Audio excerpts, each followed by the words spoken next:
হযরত আলী রাদিয়াল্লাহু তাআলা আনহু ফজরের নামাজ আদায় করার জন্য মসজিদে গেলেন। এদিকে হযরত ফাতেমা রাদিয়াল্লাহু তাআলা আনহা অত্যন্ত জ্বর থাকা অবস্থায় ঘরের সমস্ত কাজ শেষ করেছেন।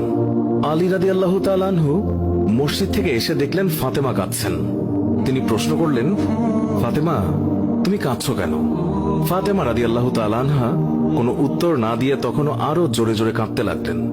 আলী রাদিয়াল্লাহু তাআলা আনহু কয়েকবার প্রশ্ন করার পর মা ফাতেমা কাঁদতে কাঁদতে বলল, আমি স্বপ্নের মধ্যে দেখেছি আমার আব্বাজান হযরত মুহাম্মদ সাল্লাল্লাহু আলাইহি ওয়াসাল্লাম আমার ঘরের মধ্যে ঢুকে কি যেন তালাশ করছেন। ঘর থেকে বের হওয়ার সময় আমি পেছন দিক থেকে আমার আব্বাজানকে ডাক দিলাম, ও আব্বাজান, আপনি কি তালাশ করছেন?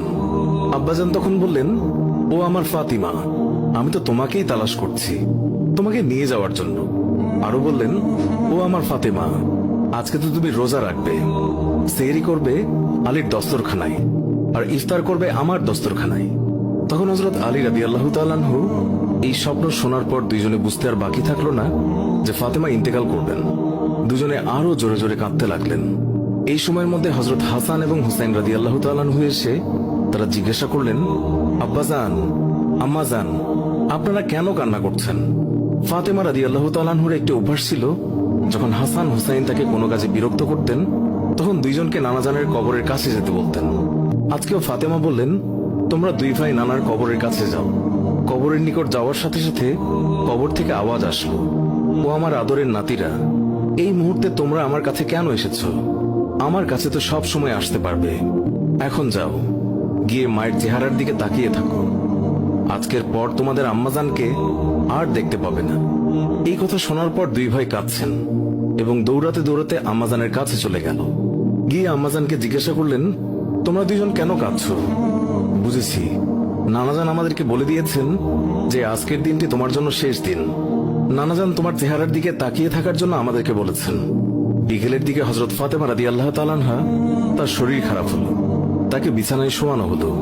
মা ফাতেমার মৃত্যুর পূর্বক্ষণে হযরত আলী রাদিয়াল্লাহু তাআলা আনহু তাকে তিনটি কথা বলেছেন।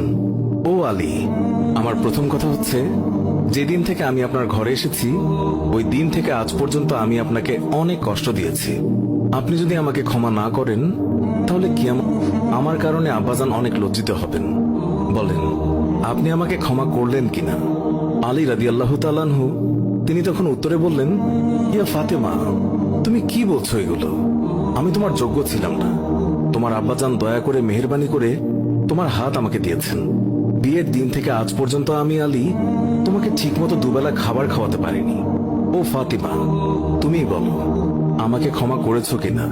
তুমি যদি ক্ষমা না করো তাহলে আমাকেও কিয়ামতের দিন কঠিন শাস্তি ভোগ করতে হবে। ও আলী, আপনার সাথে আমার দ্বিতীয় কথা হলো, আমি মারা যাওয়ার পর আপনি বিয়ে করে নেবেন দুনিয়ার যে কোনো মহিলাকে আপনার পছন্দ মতো। আমি আপনাকে অনুমতি দিলাম, আর আমার বাচ্চা দুইটিকে সপ্তাহে একদিন আপনার কোলে নিয়ে ঘুমাবেন আপনার সাথে। আমার তৃতীয় কথা হলো, হাসান হুসাইন যখন বড় হবে তখন তাদের দুই ভাইকে আল্লাহর রাস্তায় সোপর্দ করে দেবেন এবং আমাকে রাতের বেলায় দাফন করবেন।